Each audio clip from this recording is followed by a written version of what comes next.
Welcome everyone to Wrasslin Raw!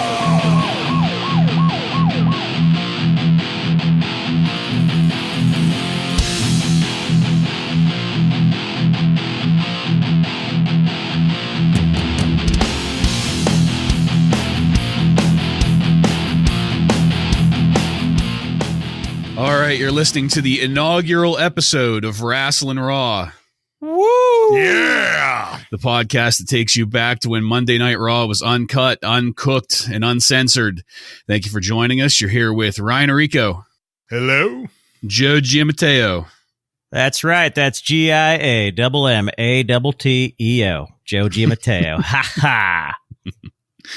I'm Jason Bartlett. That's no relation to Rob Bartlett. And we're going to examine WWE history one episode of Raw at a time in the future when we actually get there. For the time being, though, we're doing our first episodes as recaps.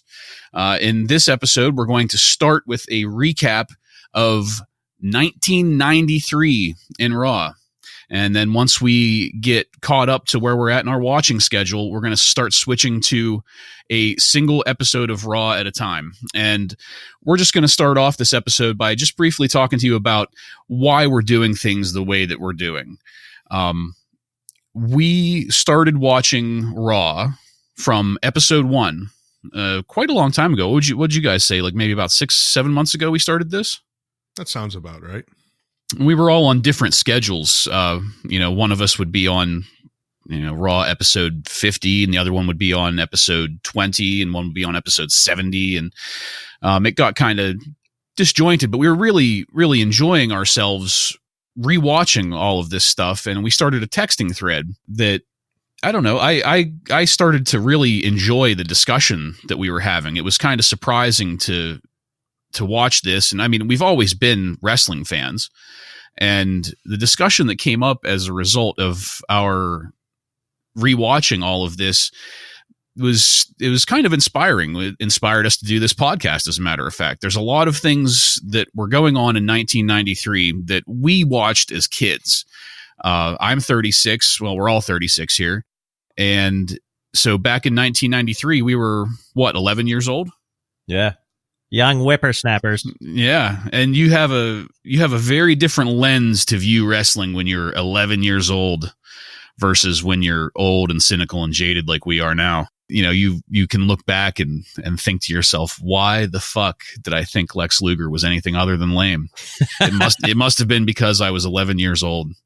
But anyway, with the advantage of age and hindsight, we have decided to go back and rewatch everything, and just, knowing the new things that we know now, it's given us a pretty nice view of the past. What do you guys think?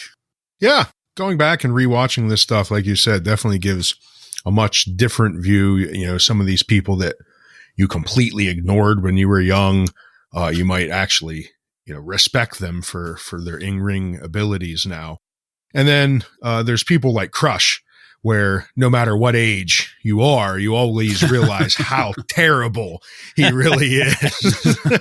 So, I mean, that's one thing I'm certainly not going to regret at all, not going back and rewatching some of these earlier Raws, because Crush is just chock full in these early episodes. It feels like almost every single early Raw has some Crush match where he literally crushes some person half his size. He does some stupid, let me tell you something, brother. And then he crushes a coconut in a video, or does some stupid, promo that makes no sense. And he's all around terrible. I understand why they tried to push him. He's this big, he's got the look for sure. Big, huge, strong guy, the big blonde mullet going on. So, he looks like he could be a good wrestler, but throw him on the mic and put him in the ring, and man, you got yourself a different story. I would like to thank the WWE Network for giving us this opportunity. That's right. Yeah. Paid sponsors of our podcast here. Yes, if not for that, the show would not exist. That's right. Yeah. And Jason, obviously, I think got us started here. I think he was the first one to start going back to 1993 and watching all of the Raws and getting us on board with that, and we caught up to it later on. So, and then coming up with the idea of the podcast. So this is great, and I'm really looking forward to it. As am I. I think this is going to be fantastic. Just to be clear for our listeners, we are not starting this podcast with Raw 1. We're going to talk about Raw 1 briefly, and we're going to talk about the rest of 1993 and the first half of 1994, just to get us up to speed, us and you. But we've already kind of briefly touched on why we are not starting this podcast at Raw 1. And again, just to make it clear, there's a lot of things going on Monday Night Raw in 1993 that I don't know about you guys, but I can't stand, period. I can't stand it, period. And I wouldn't be able to stay sane going back and rewatching. It was great to watch the first time around. It was good to be nostalgic. But considering that we will be starting our usual format of one episode of Wrasslin Raw per one episode of WWF Raw at the first Raw after SummerSlam 94, there's a lot of stuff that happened in between then. Pay-per-views and Raws and references to superstars. And we just can't, there's too much. There's too much. We can't go back and start all of that all over again because, you know, Ryan talked about Crush there. For me, it's Lex Luger. I can't stand Lex Luger. I can't stand the way they pushed him. I can't stand him as a wrestler, his in-ring work, the vignettes, and maybe it's because I'm a stubborn person and I don't like having things forced on me, but just the way that it really felt that Vince McMahon was just shoving Lex Luger down our throats. Much the same way he probably would have loved to have gobbled Lex Luger's cock back then. You know, it's one of those things that we seriously Take the Lex Express. Yeah. That's what that bus driver was talking about. We'll get there. Oh, but it's one of those things that we just can't, you know, we seriously talked about it. It did cross our minds whenever we were planning everything, but we're not going to do it. So we're going to spend our first couple episodes here going over 1993 and 1994 with you. For me, it's Lex Luger. Ryan really had a problem with Crush. Joe, what's your motivation there? I think the cartoon shit between 93 and up until the Attitude Era, Max Moon, Doink the Clown, Duke the Dumpster. You don't find Duke the Dumpster is a believable character? The list goes on and on. It's well known that guys like Eric Bischoff saw, you know, the success of WCW during the Attitude Era.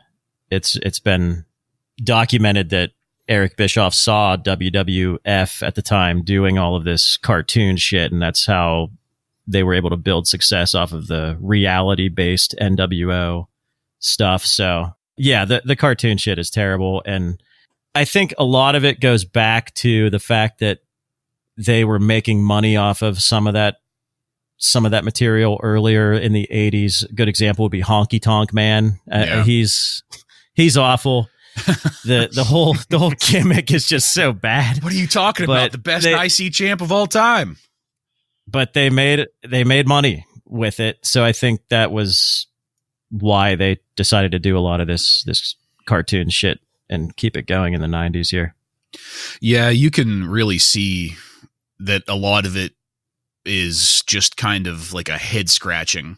Like some of the stuff that happens in ring, Crush is a great example. And actually Lex Luger is a pretty great example too, where it's part of that feeling as though it's being forced on you. Like, well, this worked before. Why isn't it working now? Maybe we need to shove it at you a little harder. And with some of these characters, you know, especially like Duke the Dumpster, it almost feels like an arrogance from Vince McMahon. Like, I could get anything over. You know what I mean? Because I mean, why do you look at a character like that and actually think this could go anywhere? It seems hard to believe if it outside of just, I think I'm so great, I could do anything. Because how you come to the conclusion you could push this guy over is beyond me.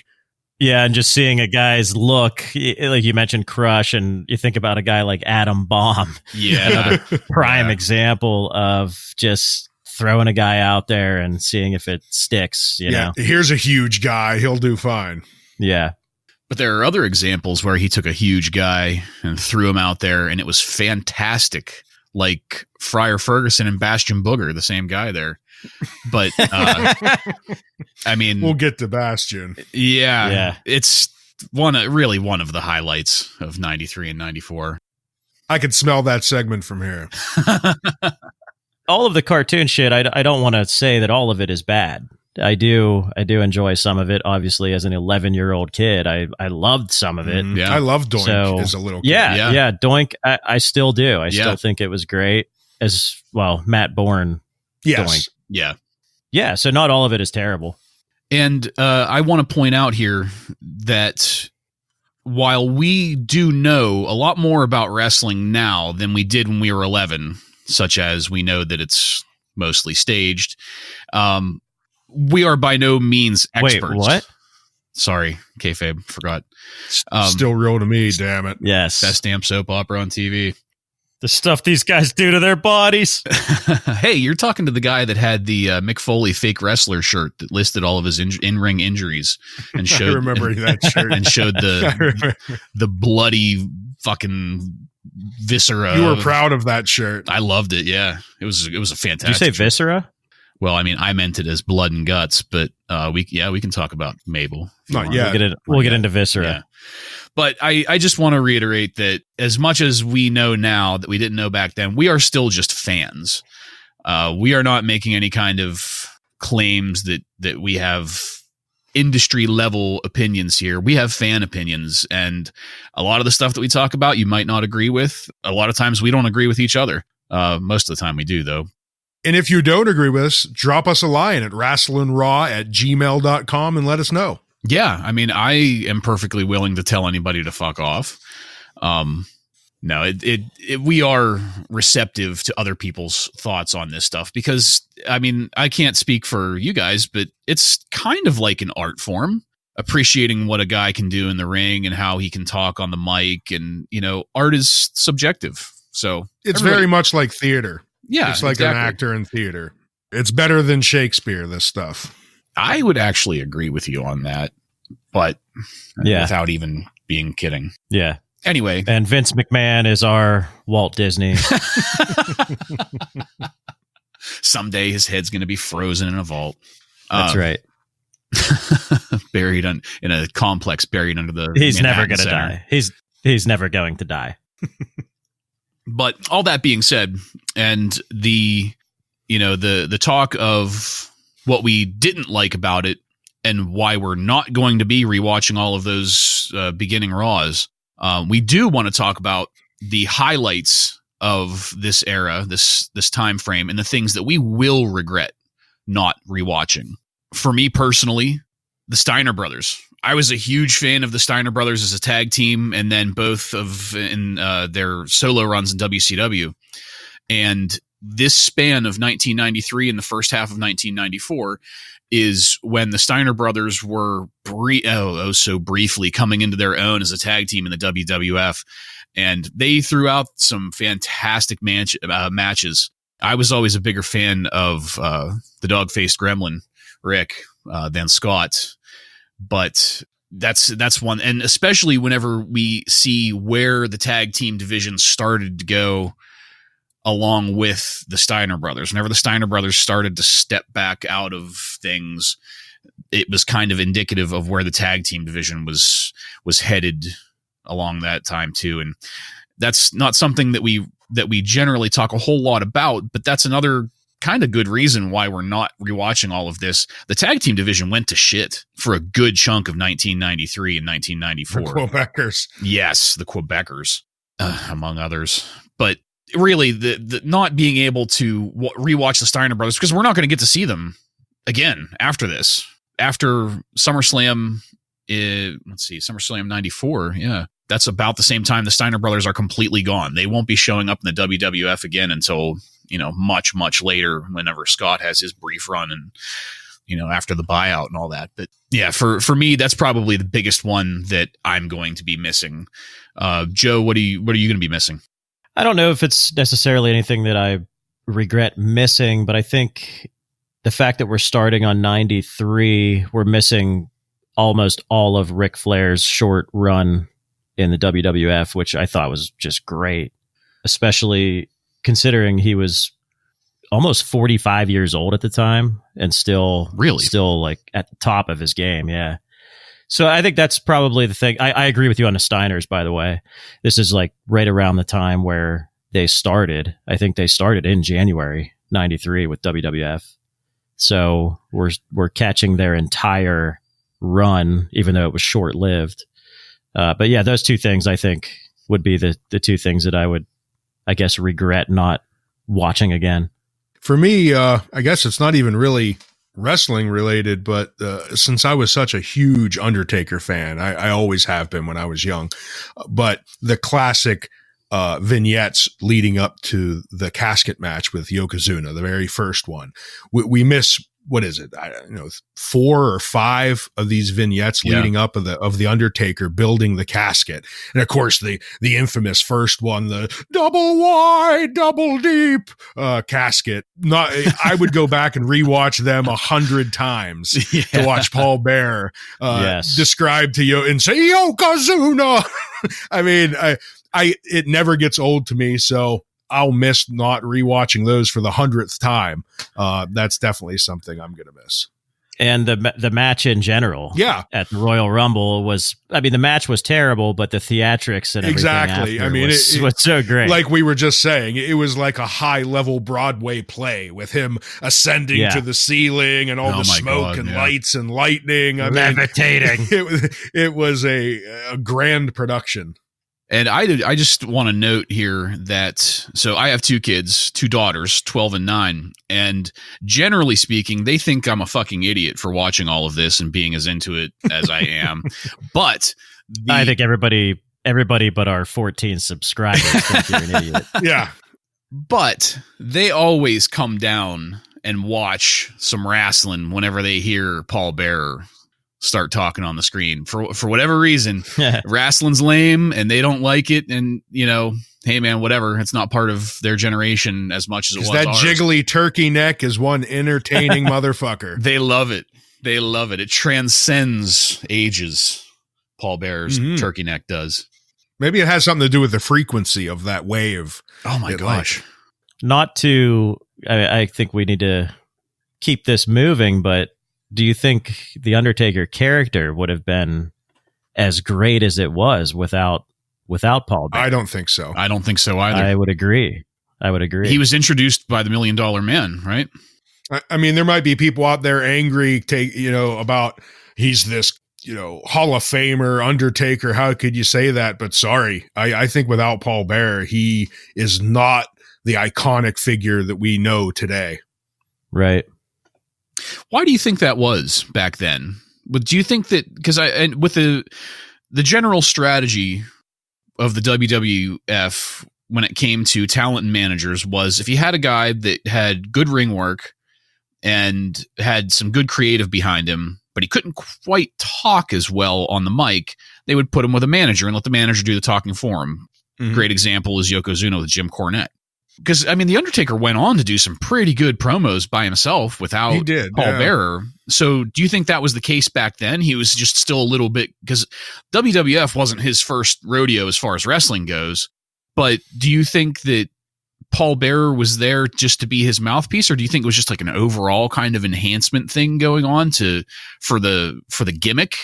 For me, it felt like it maybe is just that character needed that, because the type of character the Undertaker was, he couldn't be up there just rambling on. He kind of had to be this dark figure who didn't talk much. So it fit to have this mouthpiece that was kind of letting you into the mind of the demon type thing. I don't know if maybe that's what played into it. Yeah, I think it adds to the mystique of the character. Right. And Undertaker was introduced by the $1 Million Man, who we already knew. We already knew who the $1 Million Man was for several years, and Brother Love was his original manager. And, I think having this unknown to WWF fans at the time, I know that Paul Bearer was a manager in the AWA or some other organizations. But yeah, I think they took a chance and they hit a home run with it. I think it definitely added to the character to kind of explain, a good example would be this casket building. It's explaining what the Undertaker is doing. The announcers and commentators didn't have to do that because Paul Bearer was there to do it. Speaking of commentators, the last big thing that I personally, I'm pretty sure you guys are going to agree with me on this one. The last big thing that I'm going to be missing from not rewatching 1993 is Bobby Heenan on the announce table. Absolutely. That's going to be a shame. By the time we get to where we pick it up in 94, Heenan will be gone from the WWF, I mean. But the nice thing, the even better thing about Heenan being on there was that he replaced the terrible Rob Bartlett, your fifth cousin. Fifth cousin? I thought that was your brother. No relation. No. Although it's kind of funny because he does kind of look like my great grandmother a little bit, but that's only because she had some whiskers. Are you sure there's no relation? I'm pretty sure. I don't know. I think we should do the tree, trace it back, and let's find out. Well, 23andMe, here's your chance to sponsor us. We can do a DNA test on me, and somebody can track down Rob Bartlett, and we'll just find out where the tree branched on that one. We'll reveal it like Povich, Morvie Povich. He is your cousin. Shit. Fuck. You owe child support. He's probably he is old enough to be my dad, probably. Yeah. He's definitely not, though. I would like to think that my mom let's had not better linger taste. on but Rob Bartlett. Yeah. Yes, we will be getting into more terrible commentary situations throughout this time period. So without further ado, let's get it started. 1993 was the start of WWF Monday Night Raw, and the first Raw aired on January 11th, 1993, and there's a lot of stuff going on here. They wanted to really knock it out of the park as far as the show goes. But getting back to what we were talking about earlier, it's not exactly perfect. It's not as good as it could have been. Ryan, what do you have to say about this very first Raw? Well, outside of, Yokozuna and Koko Beware in the first match, you end up having the Steiner brothers defeat the Executioners. So you have a couple long-time jobbers in this match that we're going to see from this point on. Dwayne Gill and Barry Hardy. We're going to see them first here. Of course, Dwayne Gill is a very, very famous jobber. We are going to see him just about every week in one fashion or another. And he has a beautiful, long, balding mullet. It's like a take almost on Hulk Hogan, but even worse. And about a third the size of Hulk Hogan. He's a beautiful, beautiful enhancement talent guy. And this is it's just so fitting that he shows up in Raw 1 because we're going to see him so much moving forward. Yeah, these two as the Executioners in this Raw, correct? Mm-hmm. And you guys know another gimmick these guys did together. Not on this Raw, but a little bit later on. Are you aware of that gimmick? The Toxic Turtles. Please tell me you've seen this. I've heard. There are, I'm not going to get into it. There's videos on YouTube. There's Bruce Pritchard discussed it on his podcast, The Toxic Turtles. That is Dwayne Gill and Barry Hardy. Speaking of cartoon shit. Just copyright infringement to the max. So after that match, we have another match that is notable only in that it contains a certain wrestler that I'm pretty sure we never see again in Raw. Maybe only once after this. Max Moon. Shawn Michaels defeats Max Moon to retain the Intercontinental belt. Max Moon. Who wants to talk about Max Moon here? Yeah, so Max Moon not necessarily Max Moon, but the guy that played Max Moon is Conan, who obviously had a pretty big mark in the wrestling world. Went later to wrestle in ECW and WCW. So I think the Max Moon gimmick is absolutely awful. Yeah. It's really bad, but he was a good wrestler. He's a solid wrestler. He's obviously a guy that's very well respected in the business. I believe he has a podcast too, Conan. So yeah, I just wanted to bring that up just because of the man that plays Max Moon is somebody that's very well respected. And I remember it was kind of bizarre when that match comes on. It almost feels not real. It feels like it's a parody of a wrestling. I remember watching it, and there's just something about that match where he just seems like he's a fake parody gimmick. Yeah. And I think this is Shawn Michaels' first run as IC champ. So this is a really good time period for us to really see the beginning of Shawn Michaels as a singles star. Well, I mean, I kind of felt about Max Moon and this match in general the same way that the crowd seemed to. There was zero reaction on Max Moon from the crowd. Rob Bartlett called him Robo Wrestler. And in the ring, to me at least, Moon had zero charisma. And the coolest thing about him, again, to me, was that he looked like Cyrax from Mortal Kombat with the outfit there. And one of the other cool things that happened during the first Raw was we had Doink lurking throughout in the background during, he was lurking in the background during the Steiner Brothers match, at ringside during Shawn Michaels and Max Moon, and then he finally gets interviewed by McMahon and then interrupted by Crush, brother, to kickstart the feud, the Doink Crush feud. And I mean, we'll be getting to that here pretty soon, but yeah, it was a great introduction to Crush, let me tell you. And it's just pretty horrible. And on the upside though, we have Kamala turning face. Ryan? I just figured since we're not going to, by the time we pick up, Kamala is going to be long gone and we're not going to really see anything of him moving forward. So I just wanted to bring up how much of an enjoyment I got both as a kid and now watching Kamala do his antics in the ring, you know, his fake, I don't know how to wrestle stuff. It was still entertaining. I still enjoyed it. So I just wanted to mention it's sad we're not going to see him moving forward. Yeah, I agree with that. I loved Kamala as a kid. I still love watching him on these old episodes. And I also love Slick. I was always a huge fan of the Doctor of Style, the Slickster. that bowling video.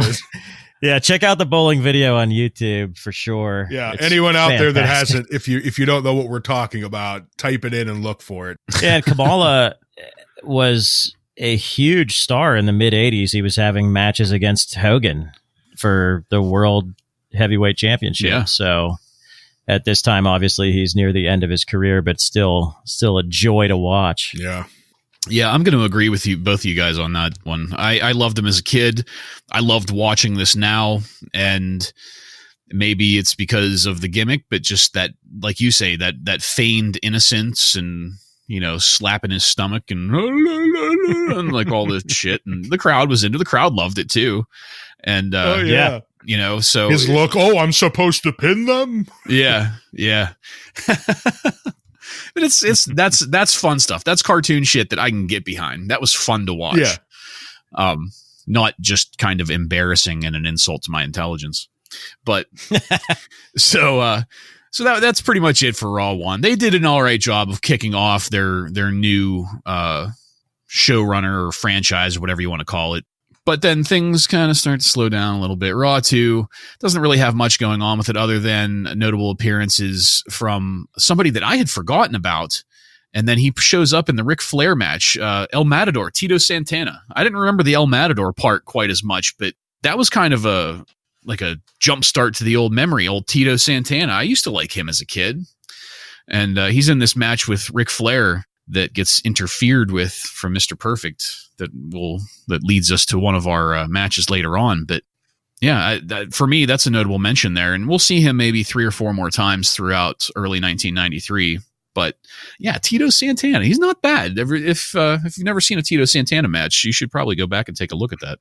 We have a couple things happening here in this that's notable, such as WWF Superstars footage from Superstars the previous week showing Doink assaulting Crush with a fake arm. And that's a loaded fake arm. Yeah. And the fact that anybody thought that that was a real arm in a cast going into this is just... I loved it. Yeah.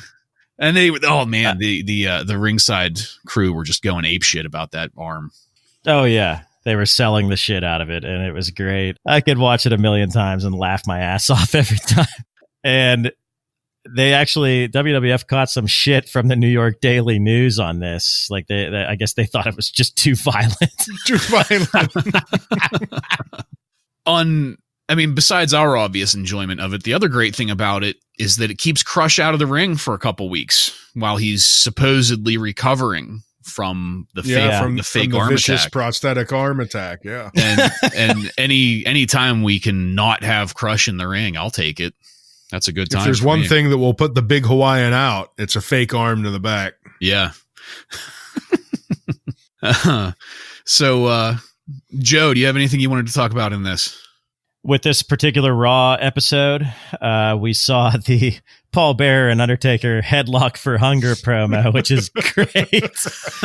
Anytime you sort of see Paul Bearer break kayfabe, this is one of those opportunities that is just great. It's a very rare opportunity of the Undertaker kind of breaking kayfabe too. Right. Him just kind of playing this weird character that doesn't seem like the Undertaker at all.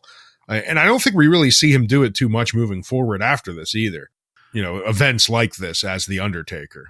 Yeah. Yeah, there's not too much. We'll get into a little bit later the All-American Undertaker.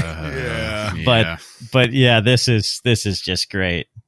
This promo. I liked it wasn't hardcore, but I liked the mild irony of having Paul Bearer's big ass talking about hunger. I thought that was, just slightly poetic, but yeah, he could have given up a meal or two to Somalia and still lived a good life. He knows what it would feel like when you go an hour without a burger, though. All right. So the other notable thing that happened here is because of that earlier interference that I mentioned, Mr. Perfect interfering in the Tito Santana Ric Flair match. Flair challenges Mr. Perfect to a career versus career match. Loser leaves the WWF forever. Perfect accepts. Ryan, what did you think about that? I loved this promo because it feels like it's from an era that's about to die. You don't get these type of promos too much moving on. These just right at the end, right out of the ring. And it's just Flair going off about how, the WWF isn't big enough for the both of us. And we're going to have a loser leave town match. And then 2 seconds later, you get Mr. Perfect's response, of course he's going to take it. So I loved this promo. Yeah, I agree. I think these two are just if someone's told me they were number 1 and 2 at storytelling in and out of the ring, I probably wouldn't argue it. They're both great.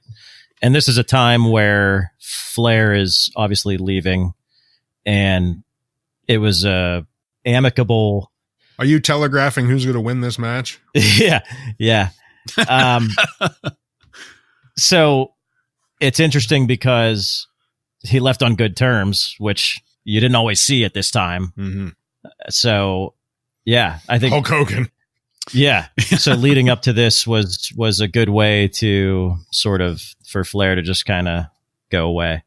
Yeah, I agree with you guys on that. It's kind of like you had mentioned before. It's kind of unfortunate that we only get just the tip of Ric Flair here in the WWF and Raw. But if it has to go down a certain way, I'm glad it happened with Perfect.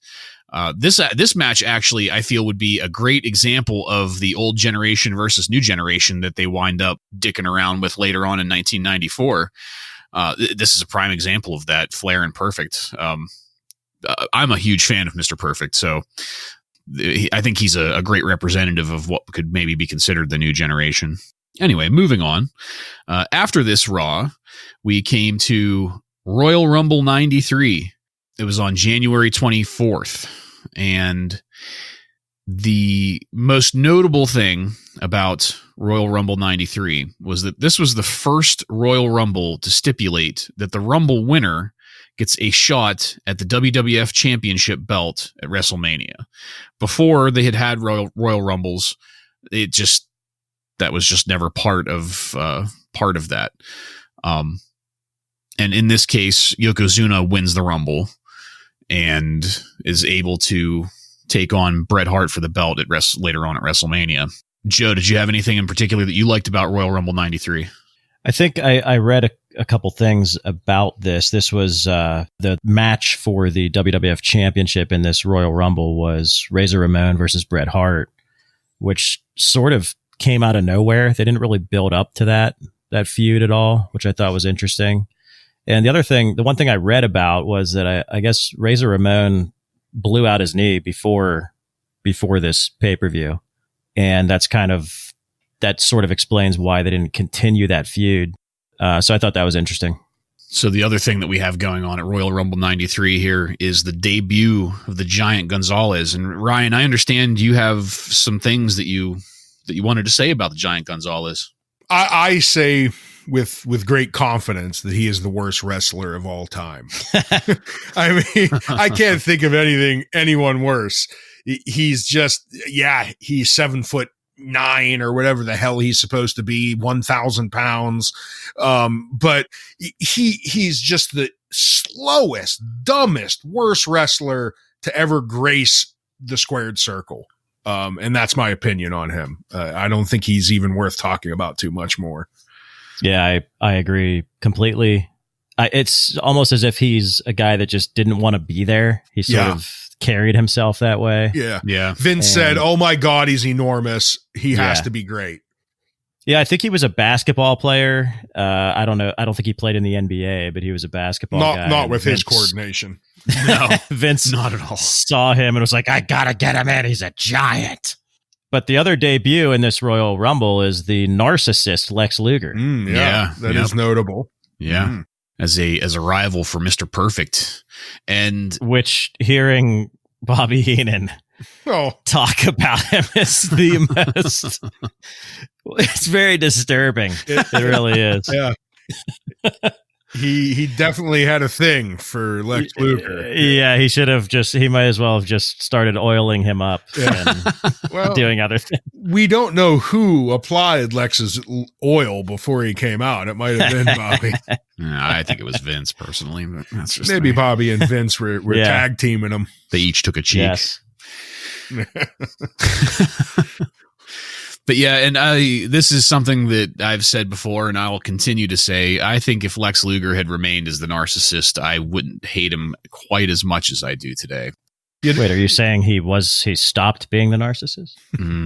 Well, I don't know. We get to some spots here later on where he kind of shows a little narcissistic behavior, but yeah.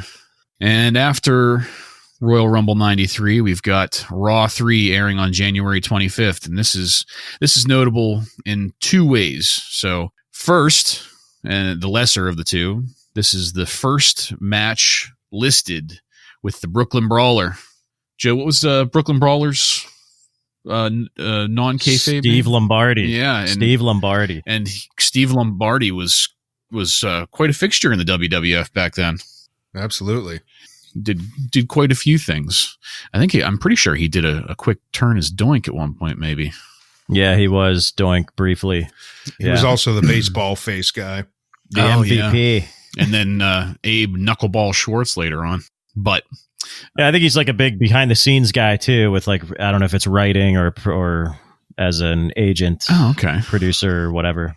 I'm sure once we get into our normal weeks, I will have some information about him. He'll be a jobber of the week at some point. Yeah. Yeah. If we ever wind up doing that Jobber Hall of Fame that we discussed, I'm sure he'll be probably part of the inductee, the first inductee with Dwayne class. Gill. Yeah. Maybe. Yeah, he might be the Andre the Giant of jobbers. I don't know. Barry Horowitz might want to talk to you about that. But another minor notable happening of this episode of Raw is the in-ring debut of Lex Luger as the narcissist. And that's all I really feel like saying about that because, But the big deal that happens on Raw 3 on January 25th is one of the two contenders that we have for best match of 1993. Stop and let that sink in for a second there, folks. We're talking about the entirety of 1993. There are two matches that became the runners up for best match of 1993, and this is one of them. I mean, it's a fantastic match. It's got everything you could want. It's Mr. Perfect versus Ric Flair in that loser leaves town match. There's weapons, there's submission holds, there's pins. We can start talking about the details of the match here and get a little bit of a preview of how our upcoming shows are going to sound whenever we start talking about those matches. But so did either one of you want to give any notes about this match before I give a rundown of the action here? One thing I want to note before we get into the details is that I did look up their ages. Flair is 43 at this time, and Kurt Hennig is around 35 years old. Wow. I didn't realize that Mr. Perfect was that old. And I don't mean that like that old. I just mean I didn't realize he was that age at that point. I thought he was a little bit younger than that. Huh. Yeah, I thought maybe late 20s. Yeah, I was thinking like 28 or something like that. No, 35, and he was he had a pretty long run in the AWA before he joined WWF. Okay. So, getting to the match itself, we start off this match with a classic tie-up to the corner. They're trading slaps, and there's a nice tie-up to a shoulder block. Perfect counters from the mat with a drop toe hold and slaps Flair to the mat. It's a really good start off to this match. After that, there's an excellent series of holds and reversals, ending with Perfect holding Flair in a nice hammerlock. This whole time, Flair's overselling everything. He's overselling the chops in the corner. At one point, he does a exaggerated cartoonish pancake flop out of the corner. Vince at ringside comments on that particular maneuver being pretty effective. Just series after series of tie-ups. They're all great. Flair heals it up with an eye poke, tosses Perfect out of the ring. Flair goes after Perfect with a steel chair. The ref takes it from him at the last second. Now, that's some great storytelling there. I mean, there was some good tension build up, and that ref came in right at the just the right second to pull that chair out of Flair's hands. Flair whips Perfect into the corner. Perfect does a really good job of selling it over the top rope and to the floor, getting over the power of the whip that Flair put on him. At this point is when Mr. Perfect gets a little color in his face from the ring post. He gets busted open, and it's very strikingly obvious with Kurt Hennig's bright blonde hair. I mean, it looks very, very red and gory. Flair gives Perfect another hard whip to the corner. Perfect sells it the whole way to the mat. Flair pins Perfect, puts his feet on the second rope to get a little bit of leverage. Perfect is lifting his shoulder repeatedly. We get 4 2 counts out of that. After another series of staggering hits, Flair whips Perfect. Perfect reverses. Flair rebounds out of the corner into a solid hit from Perfect. Perfect gets a 2 count on Flair. And he gets another 2 count after a tie-up and a shoulder pin. Perfect whips Flair to the corner, does a nice back body drop on the rebound. And here's where Flair exits the ring, trying to do kind of like a walk-off type thing. Perfect brings him back in with a standing suplex and pins Flair for a 2 count. Flair puts a sleeper on Perfect. Flair gets sent into the ring post again, and he really oversells that one. Perfect pins Flair after another whip reversal with a headlock pin and gets 3 2 counts out of that. Flair gets up to counter with a suplex, and then Flair puts a figure 4 on Perfect, holds the rope for leverage, gets a 2 count, times 2. The ref catches Flair with the hand on his rope and breaks the hold. Perfect is limping now. So we've got Mr. Perfect limping along in the ring. He's been injured by this last series of events, and that clues Flair in to go to work on the bad leg. He starts showing some extra attention to Mr. Perfect's bad leg. Flair takes down Mr. Perfect with a snapmare, and then he goes to the top rope. Perfect recovers and grabs Flair while he's up top on the top rope and tosses Flair. Flair gets some major air on this one. I remember being distinctly impressed by this particular throw off of that top rope. While the ref's talking to Perfect here, Flair very, very discreetly pulls some knucks from his knee pad, goes over and just drops Mr. Perfect. He puts the knucks back in his knee pad. Flair goes on to drop an elbow and then gets a pin. Perfect manages to get his foot on the rope. They knock the foot off, and Flair gets a 2 count out of that. Flair goes to work on Mr. Perfect's open wound on the forehead now, trying to spice up that color a little bit. After that, Flair takes Mr. Perfect to the corner, and this is when Perfect starts no-selling it, and we get a stare down. Perfect's coming back for the rally here, and they go through a great series, ending with Perfect pinning Flair for a 2 count. Flair reverses Perfect for a pin with Flair's foot on the ropes. He gets 3 2 counts out of that. The ref catches Flair's feet on the ropes and kicks his feet off. That's another great example of the ref being an asset in the storytelling of these matches. I remember being impressed again by that, just that teeny little scene of the ref kicking his feet off the ropes. Perfect converts that to a pin. We get a 2 count. Perfect then reverses a whip into a perfect plex and gets the 3 count. And that ends our match. Personally, I thought this was a really, really great example of storytelling, especially from the heel. This was a masterclass in being a heel from both Flair in the ring and Heenan on commentary. Joe, what did you think of that? Yeah, I agree with that. The commentary was great. Rob Bartlett, for the most part, was pretty quiet, although anything he did say was terrible. It was awful. The other thing I think there's a point where he even makes fun of something he says. He brings up something stupid. Yeah. It's almost as if they probably told him to shut up at some point, because he was fairly quiet during this match. And the other thing I love about the commentary is Vince, how he just changes his voice throughout the match. For example, like when Flair was going for the pin and had his foot on the rope, Vince is like, and Flair goes for the pin. Oh, come on, ref, he's got a foot on the rope. Come on, get the foot out of there. Ryan, what'd you think? I think you both covered just how great Ric Flair being a heel here was. He pulled out like the greatest hits of everything you want from a heel. Using the ropes as leverage, pulling out knucks out of his pants to hit him with. I mean, it was just, he was doing his begging and pleading to not get hit. It's just everything you want out of Ric Flair he gave us in this match. And I suppose it was a get out of town match. So he was giving us everything he got on his swan song here on his way out. So it was beautiful. I enjoyed every minute of it.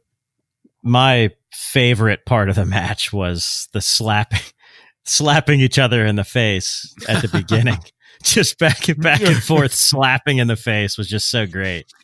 As far as commentary, my favorite part is probably when Flair has a sleeper hold on Mr. Perfect, and they're doing the 3 count, and they do the 1, the 2, and then of course Mr. Perfect doesn't allow the 3, and he comes back. But Bobby Heenan says it should just be 2, and Ric Flair would have won if it was just 2.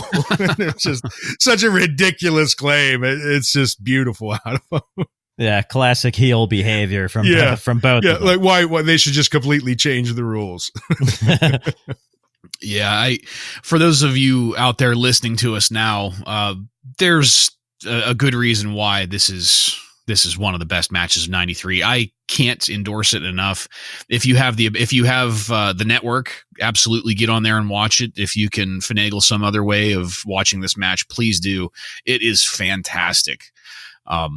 We'll maybe talk a little bit more about it at the end of 1993 when we're doing our vote. But for the time being, we're going to move on. And one brief mention, in January of 1993, that's when Andre the Giant died of congestive heart failure at age 46. for how large he was and just his overall appearance, he looked a lot older than 46. I'm not trying to be mean in saying that, but he did. He did. Yeah. I'm surprised that he was only 46. Yeah. Yeah. And his death is the first to receive a televised 10-bell salute on TV. Much deserved, I think. Mm-hmm. Yeah, much deserved. That, along with the first to be into the Hall of Fame. Yeah. I mean, the guy's a legend. He's one of the first names you think of when you hear pro wrestling. Yeah. Back when he was wrestling, there really wasn't anyone in the world that didn't know who he was. People who didn't care about wrestling at all knew who Andre the Giant was. Yeah. And one thing that I would suggest to our listeners is, if you get the chance, just go out on the internets there and YouTube, shoot interviews about Andre the Giant.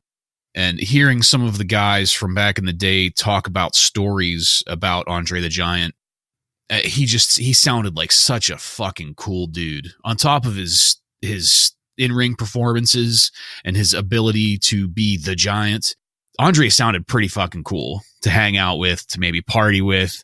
Definitely drink with. Yeah. I mean, the amount of respect that the guy carried, not just because he could fucking smear you into a pulp, in real life, he was that big and that tough that he could pretty much manhandle anybody he wanted.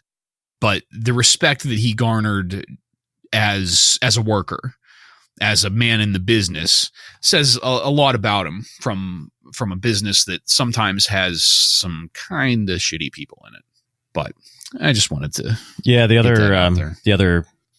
other thing to watch is the HBO documentary. Yeah, it's really good. On Andre, it's good. Yeah. Yeah. Joe, did you have anything news noteworthy about January 93 you wanted to talk about real quick? Yeah, just coming through the Wrestling Observer during this time. Obviously, we went through January. We didn't mention the name Hulk Hogan too much because he is not active due to the steroid controversy that's happening at this time. So for those of you that don't know, Vince McMahon and Titan Sports were under investigation for distributing steroids. They were basically accusing Vince of distributing steroids to the wrestlers at this time. So it's like an ongoing trial they're going to be talking about here behind the scenes for the next year and a half. So that's one big thing is Hogan. There's no Hulk Hogan mentions here. The tickets for the first Monday Night Raw tapings were $12. I thought that was interesting. Really? Pretty low priced. And when you look at the arena, it looks like there was about 12 people there. Yeah. Meltzer made a great comment in one of his observers about the Lex Luger debut. He said that it's basically like the Shawn Michaels mirror gimmick, but without the talent, and it's as if the mirror was on steroids. Couldn't have said it better. Yeah. And we all know what happened at WrestleMania 9 with the main event, but at this time in January, they were not sure when Hogan would be back, if at all. So the rumored double main event was going to be Mr. Perfect versus Lex Luger and Bret Hart versus Yokozuna. They were going to bill it as a double main event WrestleMania at the time. That's all I have that we haven't mentioned already. All right. Thank you for that. We're going to move on to February of 93 now. So we start off February with Raw number 4, aired on February 1st. And there's not really a whole lot going on here. But a couple things worth mentioning here. In one of the promos, Vince McMahon interviews Brutus the Barber Beefcake about his near-death accident. And this I didn't like this at all. Beefcake goes on about almost dying, his wife leaving him, his shitty life in general at the time. And for a show that's supposed to be upbeat and entertaining, this brings the room down quite a bit, to the point of somebody saying something. Joe, you want to give us that real quick? Kill yourself. Somebody out in the crowd yells, "Kill yourself" at Brutus Beefcake after all of this shit. The timing was perfect too. He's talking about almost dying. It was like a Sally Jesse Raphael show. Him up there talking about his near-death accident. It is a terrible, terrible interview. Probably one of the worst interviews that we're going to see in this year of 93. Oh, man. The other thing that is great about this is we get a Mr. Perfect vignette. Mr. Perfect is throwing passes to NFL superstar Steve Jordan of the Minnesota Vikings. Perfect is, of course, a perfect passer, and he throws a bunch of great passes. We have it right there on video. It's happening. Mr. Perfect goes on to throw a touchdown pass to himself, and Steve Jordan is dumbfounded and says, "That was unbelievable," to which Perfect responds, "No, that was perfect." And I think Steve Jordan maybe should have taken some acting classes before that vignette. But I loved these vignettes that he did with Wade Boggs, the baseball one. He did like a bowling one where he bowled a 300 game. Yeah. Like I loved all those vignettes that they did at that time. And I guess Perfect and Wade Boggs were actually good friends, and Wade Boggs is the one who inducted him into the WWE Hall of Fame. No shit. Yeah, that's kind of cool. One of the matches that happened in Raw 4 here is Doink the Clown defeating Typhoon, and so it should be noted that up until this point, well, and ongoing a little bit after this, Doink has been made out to be a heel because, you know, Crush was supposed to be the face here. And because Doink attacked Crush, that means Doink is the heel. And because Doink used a fucking prosthetic arm, because only heels use prosthetic arms.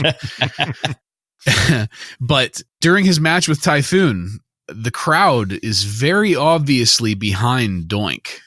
Ryan, you were talking about Doink, liking Doink as a kid, right? Yeah, just earlier we were talking about it, and I remember loving Doink, even when he was supposed to be a bad guy. And I don't know, now that we're thinking back to it, maybe it's because he attacked Crush, and it was just this mind thing, like, Crush sucks, Doink attacked him, I must cheer for him type thing. But I loved Doink when I was young. It didn't matter if they were trying to make him out to be a bad guy, good guy, whatever. I was a Doink fan. Same here. I love Doink. Yeah, all of us being from Western PA, of course. Yeah, and he was billed from Elwood, Pennsylvania. Yeah, right down the road. I remember from going us. to the county fair as a kid and seeing him in the Doink tank. Yes, he was so crude. He didn't care how many little kids were there. He was vulgar as all hell. Well, he is an evil clown. It wouldn't do at all to have him not being evil to children included. Right. Moving along here, Raw 5 aired on February 15th, and the only thing really worth noting here is that there is a brief hint that Hulk Hogan will reappear in the WWF the following week. Joe, what was the little bit of background you had about that? Yeah, I don't have much background other than the fact that this is when he's obviously not here before this because of the steroid controversy. I guess he went on the Arsenio Hall show and said that he never did steroids other than to help with injuries. And so I guess that pissed off Vince, and I don't know if Vince suspended him or if he just wasn't around during this time. But here is, oddly enough, Brutus Beefcake is interviewed the week prior to this, and now we're getting hints that Hogan's coming back. So we obviously know what happens after this. But I just think everything with this Brutus Beefcake and Hulk Hogan and even Jimmy Hart, the three of those guys, everything's just so bizarre. All the behind the scenes, it seems forced stuff. Or something.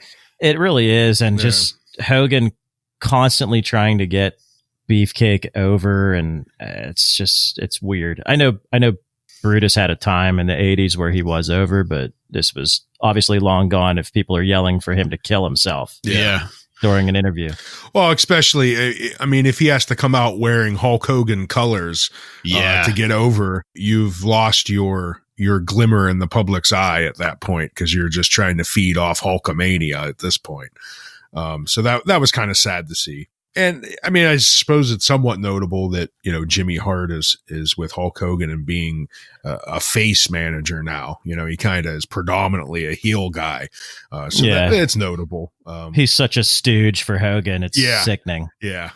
Yeah, this is, to me, it was more of what we mentioned earlier with, like, you can just kind of see the gears grinding in Vince's head. Like, well, you guys liked Brutus and Hulk and Jimmy Hart 10 years ago. Why don't you like them now? I'm just going to shove them at you a little more. I'm going to make you like them. It's like we really didn't have a choice on this one, and especially later on with the belt. But we'll get there. But so that's it for Raw 5.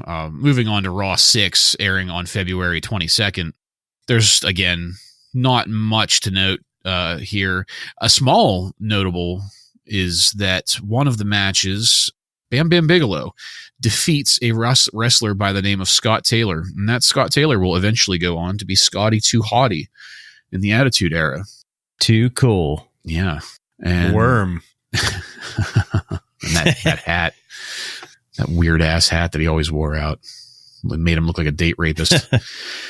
But the other big deal about this one is that this was the return of Hulk Hogan.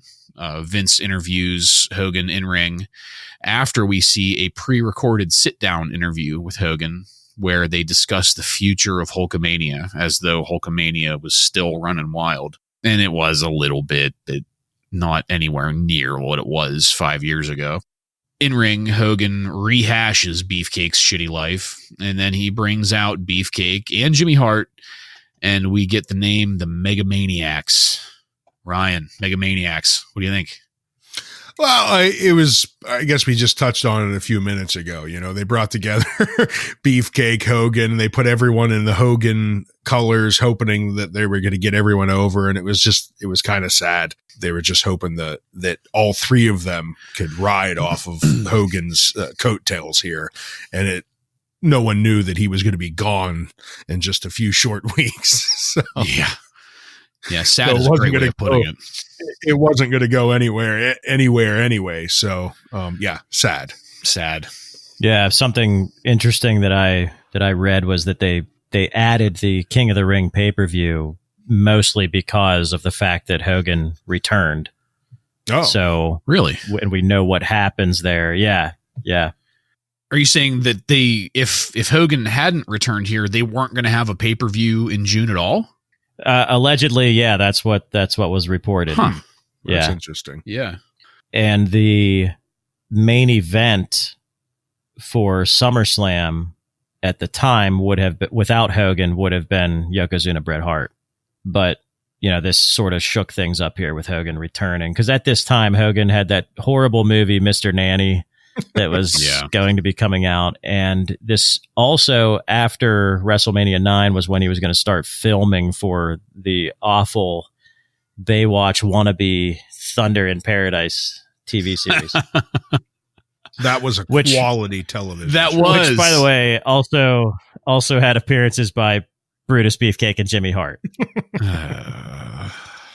But this, to me, this at this time, this is just for some odd reason, I'm sure there's some discussions about it that we could research, but Vince had enough confidence to put the belt on Bret Hart, but it seems like anytime something else came around that he thought would be better, he went for it. So Bret Hart's your champion at this time, but obviously Hogan's back, so we got to put the belt back on him immediately. Yeah. And same thing with Lex Luger, even all the stupid shit they did with Bret Hart and Lex Luger. We'll get into it later, but it's odd. I mean, if you look at all of Vince's champions, though, over the years, it makes sense. Bret Hart isn't this huge. He isn't, your Hulk Hogan, 6'6", 270 pounds. He doesn't have that huge imposing look and feel to him, but he's just a really good wrestler and he connects with the fans. But for some reason, Vince just seemed to always be looking for the next up and comer to get someone over past Bret for some reason. Yeah. Now that you guys mention it that way, that does ring very true. It does kind of feel like Bret Hart was just a placeholder. Somebody to stand there with the belt until somebody better comes along.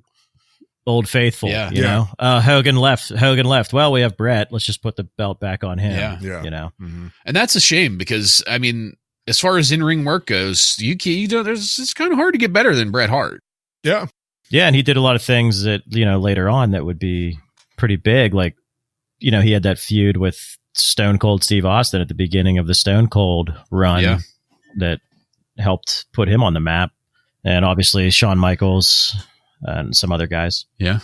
All right. Well, moving forward here, were there any additional news notes you wanted to make for February? Because February is over. We went through it.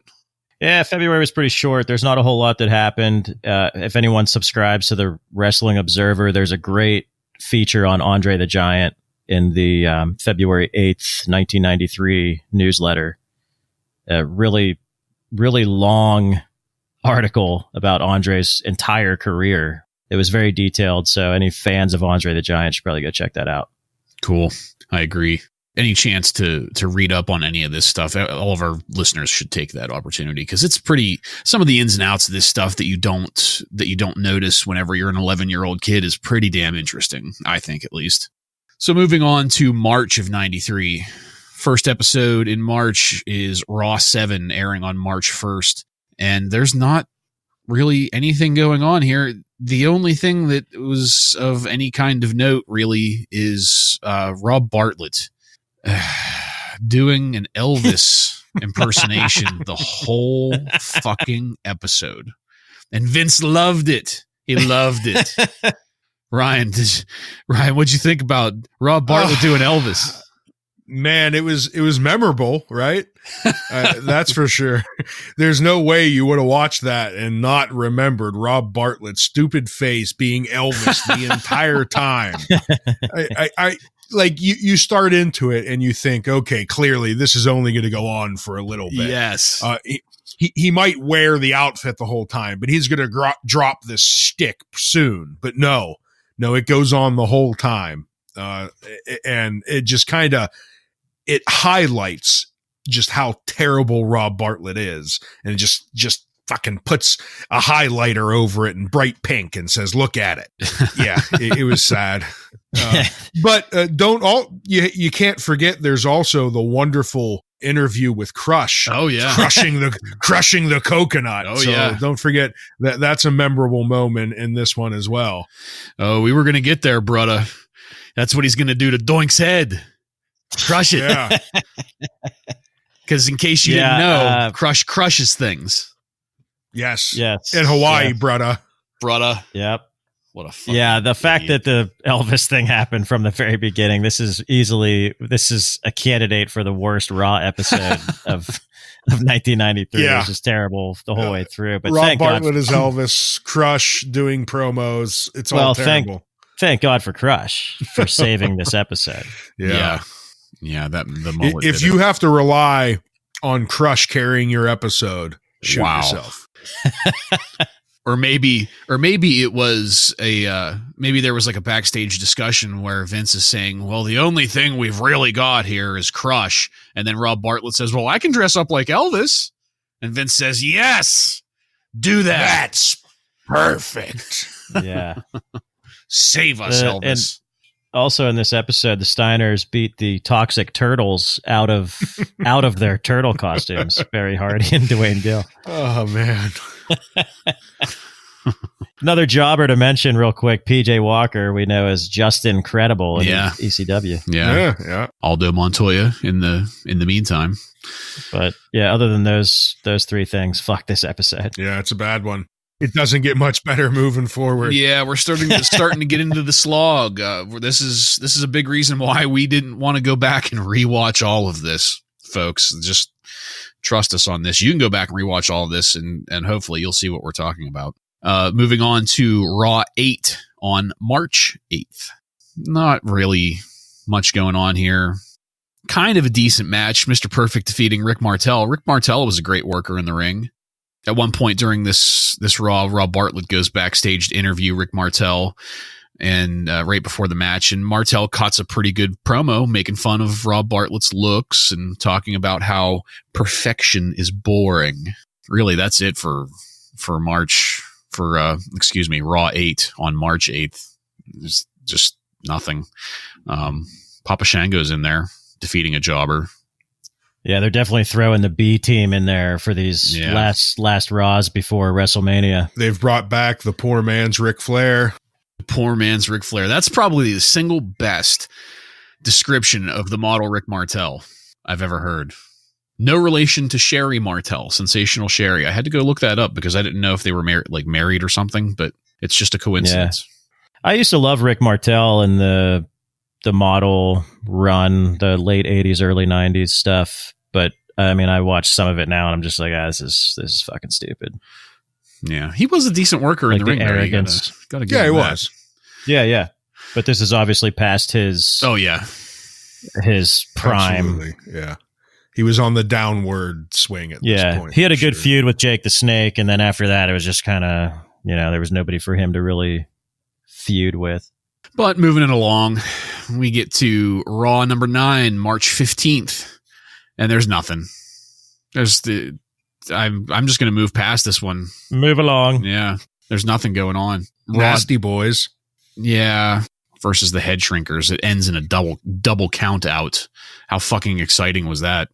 More Hulk Hogan Stooges, the Nasty Boys. But moving it to Raw 10 on March 22nd. So the Bushwhackers, the very first match of the night, the Bushwhackers defeat Damian Demento and the Repo Man. And Ryan, what was your note on this one? Well, it's notable because even though we haven't mentioned him before this, because it goes in with the cartoon shit, the Repo Man. What a terrible, terrible character the Repo Man was. Horrible. Like, we didn't even bring him up when we were talking about cartoon shit, when we were saying Duke the Dumpster Droese, he's that bad. But this is thankfully, the last time we will see the Repo Man. After tonight, he will be gone. Yeah, I don't, was the Repo Man anything else other than the Repo Man? Do we know? Repo Man was one half of the tag team Demolition. Repo Man was a repackaged Smash. So, yeah. Do you guys remember when Demolition went to three guys? Yeah. Do you remember Axe and Smash? Do you remember who the third was? Crush. Yes. Ruining everything. Brother. And he apparently was so great that Vince decided to give him a huge push as a single star. He's that great. Yes. Yeah. So, other than that, for Raw 10, that's it. I mean, there's not much else happening here. Raw 10 had aired on March 22nd, and yeah, on March 22nd, that's when the WWF Hall of Fame was created, with Andre the Giant being the first inductee, and that's it. March wasn't really a great time. No, it was a slow month. Yeah, clearly, like I said, getting ready for WrestleMania, resting all the big stars. Yeah, yep, and that's another one of those things that, looking back on it now, we can see that logic to it. Back then, it was just lame. But knowing what we know now, as a kid, you're saying, why did this Raw suck? And I didn't see a single star the whole time. Yeah, it kind of made you a little bit angry. But thinking of it from the business standpoint, like Joe said, you gotta rest up your guys going into WrestleMania. Make sure they're healthy. Make sure no one's injured going into WrestleMania. Yeah, that makes perfect sense. Perfect. Joe, did you have any additional news for March? Yeah, there's a few things going on here. The Ultimate Warrior, who we have not mentioned, it's a pretty big star. He hit Titan Sports with a $5 million lawsuit, so they're going through some rough times here.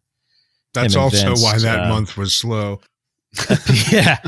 A piece of evidence that he presented was that a letter from Vince telling Warrior that he would always be the highest paid WWF star.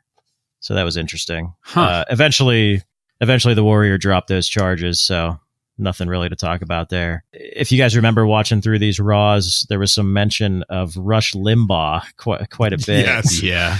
And Rush Limbaugh announced on his radio show that he was contacted to be involved with WrestleMania 9, and we saw that he was not involved with it, so he either turned that down or they retracted the offer. Do you guys remember Dino Bravo? He was Vaguely. He was in the WWF late 80s, early 90s.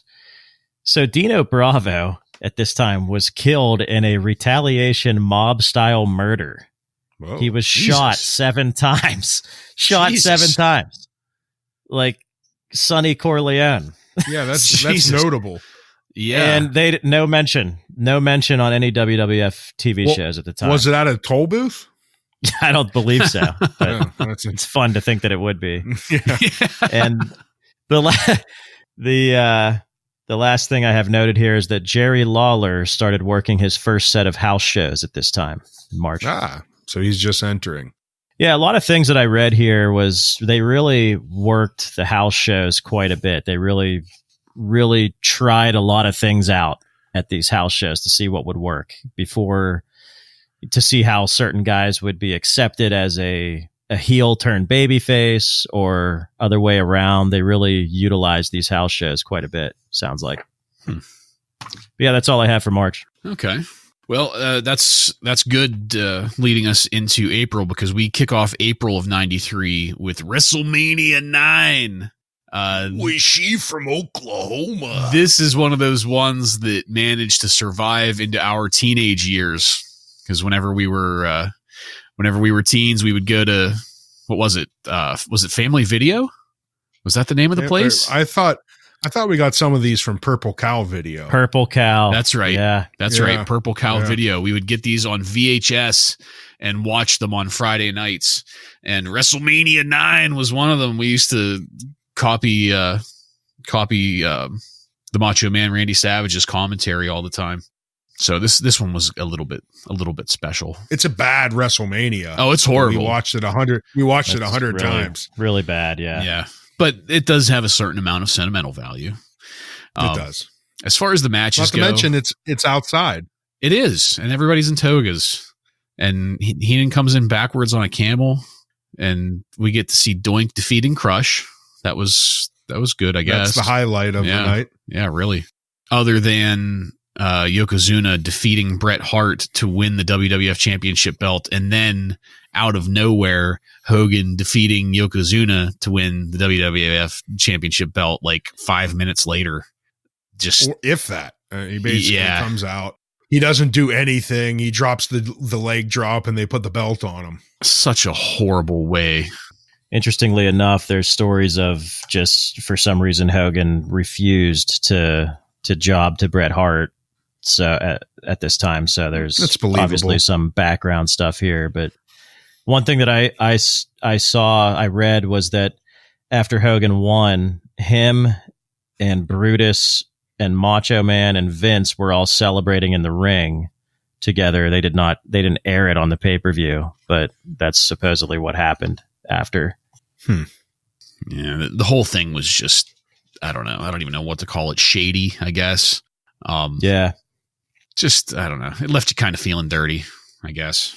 I think even when when you're young, even you watch this and it just feels cheated, because even if as a young kid you want Hogan to win the belt, you felt like you didn't get any match out of him. He just kind of showed up. Yes. He did one thing to Yokozuna, and then he has the belt back. And so even as a kid, you felt cheated, because these matches are supposed to at least last a few minutes. It's not supposed to be 30 seconds. And then you have a new champ at especially WrestleMania. With this unstoppable force Yokozuna that they've been.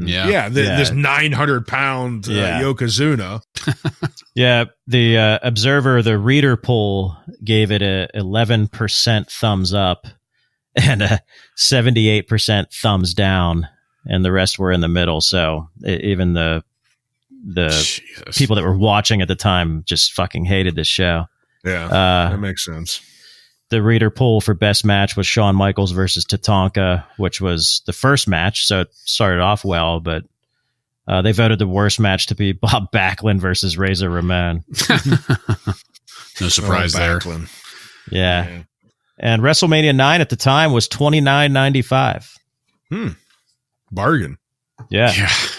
I remember back in the day feeling that was overpriced. Like, oh yeah. Like I probably would have got more of these pay-per-views if it weren't for that price point.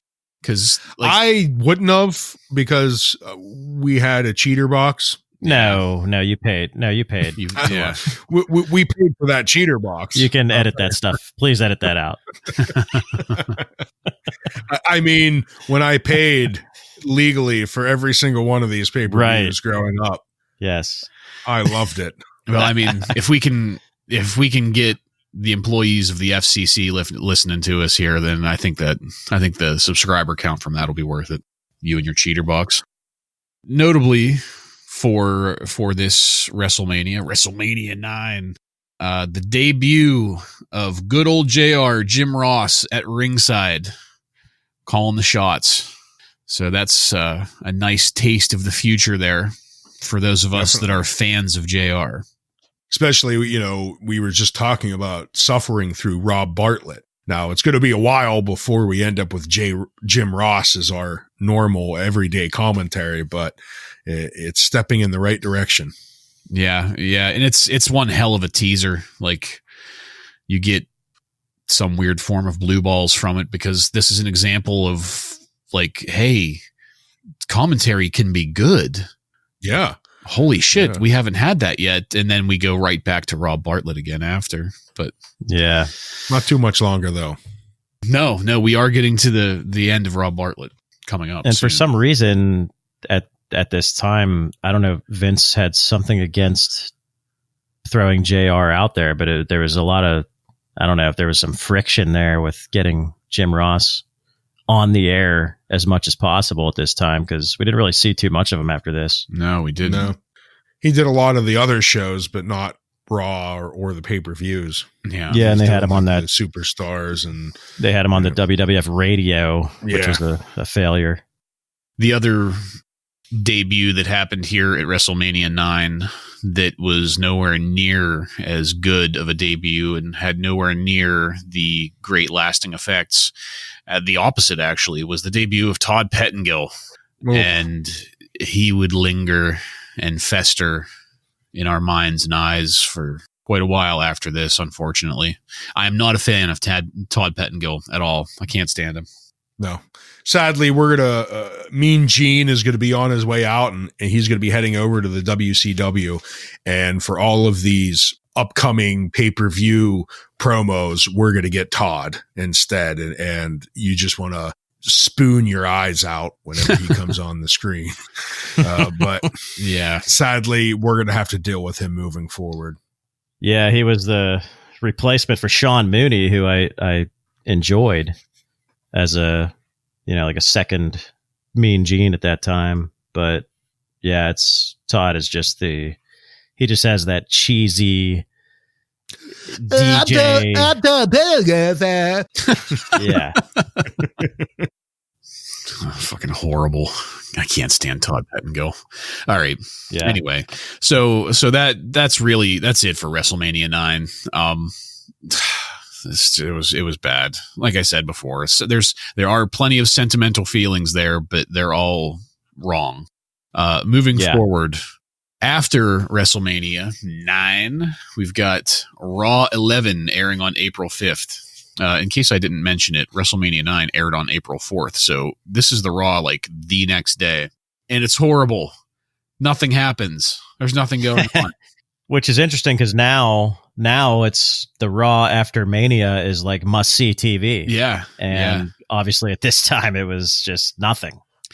The only thing that's maybe a teensy bit worth mentioning is that the headlining match for this Raw was Jerry the King Lawler defeating a jobber by the name of Jim Powers. But I mean, other than getting to see the King in action, there was really nothing going on at all. Kim Chi was in there, and fucking Virgil. Now, do you know who Kim Chi is? Do you know who plays Kim Chi? We've mentioned him already.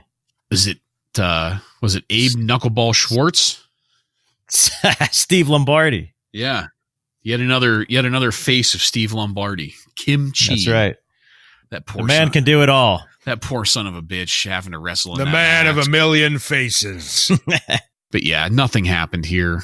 We're going to move it to Raw 12, airing on April 12th. And a little bit more here. There's not a whole lot. There's, Rob Bartlett tries to interview Luna Vachon, and it's kind of all right. The only really notable thing about that whole segment was Sensational Sherry comes out and gets into it with Luna, and it evolves into a cat fight reminiscent of the Attitude Era, and they're ripping each other's clothes off. And by the time we're done, Sensational Sherry is almost topless, and Luna is in her undies. I developed a healthy appreciation for Sensational Sherry rewatching this. You're probably not alone. No, that's one of those things that is great about rewatching this stuff, because as an 11-year-old, didn't notice that, didn't care, but watching it now, yeah, Sherry's quite sensational. Anyway, pretty edgy stuff, and this is our opportunity to have Blue Chew as a sponsor. Yeah. Yeah. I don't know if I'd need it with Sensational Sherry, but the other the more notable thing that happened during Raw 12 is the debut of Friar Ferguson. Ryan, did you want to start off a little chit chat about Friar Ferguson? Well, it's just, he comes out pretty great. He's this just enormously overweight friar. And, from what I understand, he's not a very long running character because the Catholic Church was very upset.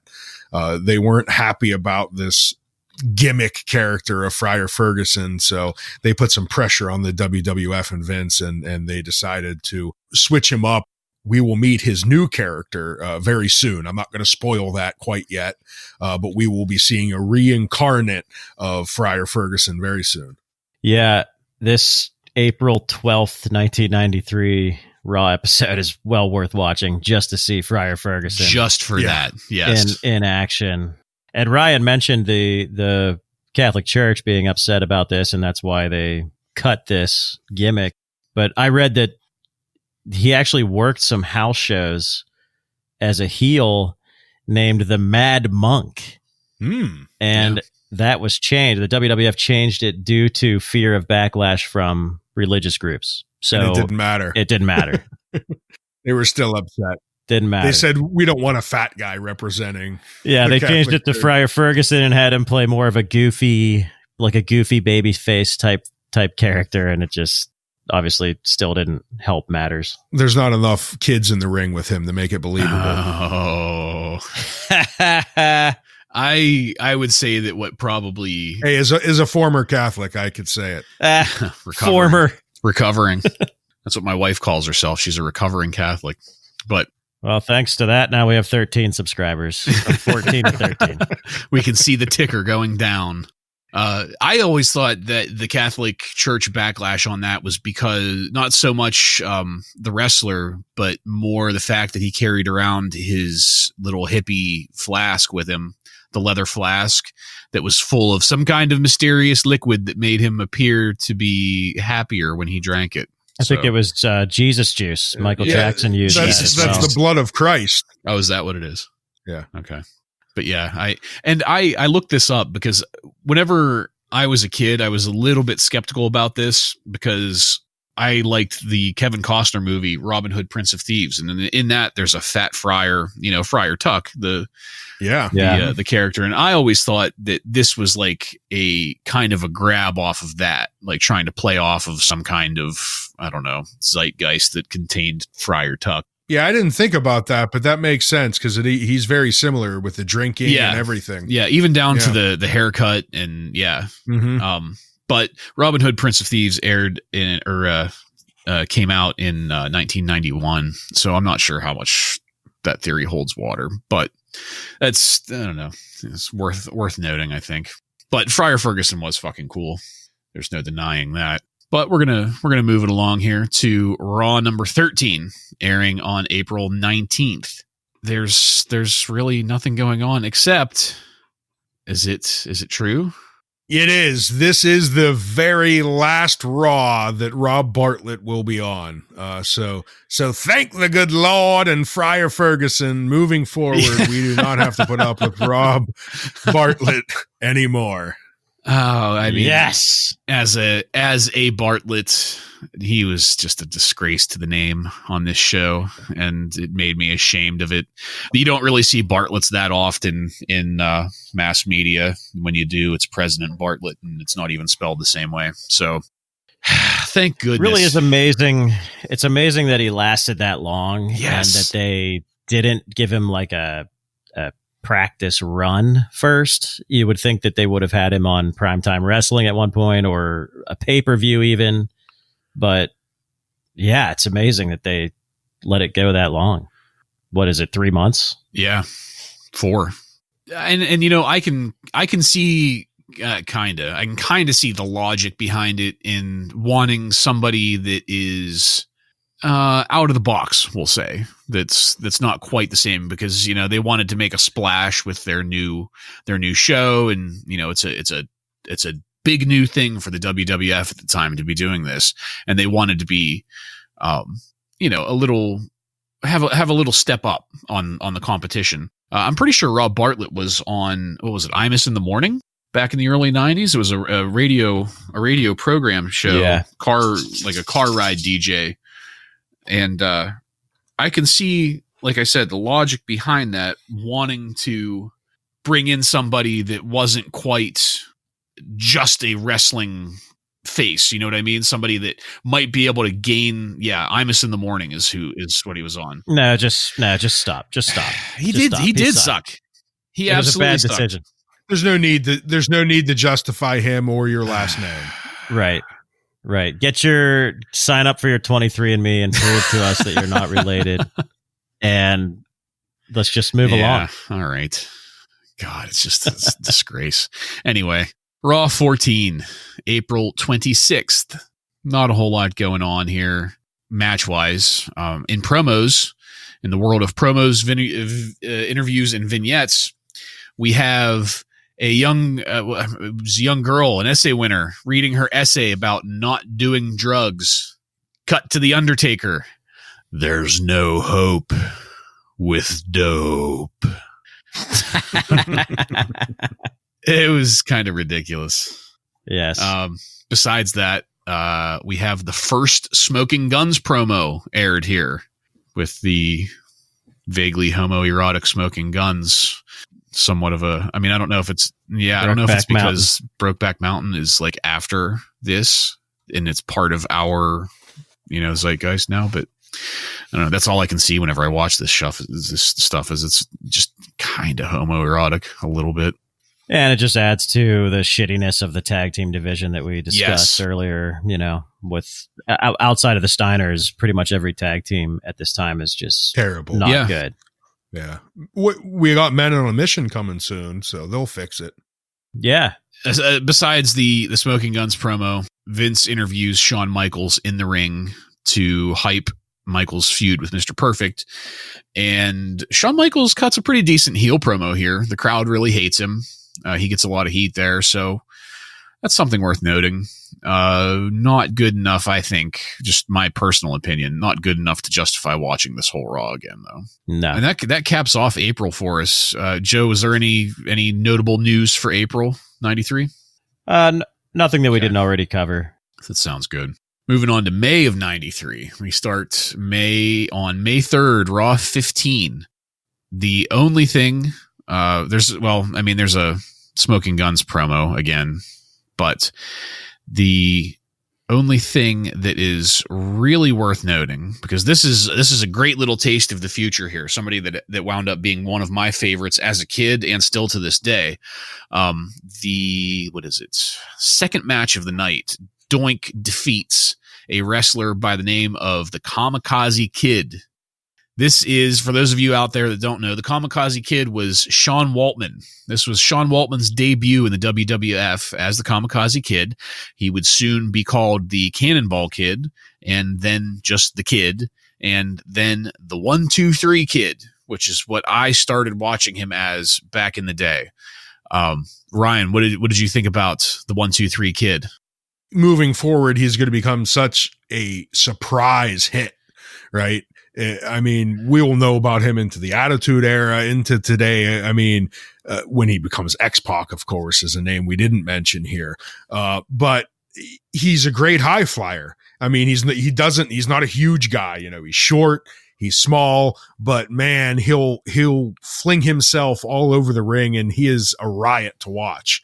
And I think that's why he won over the fans. You know, he comes in is a jobber, I assume.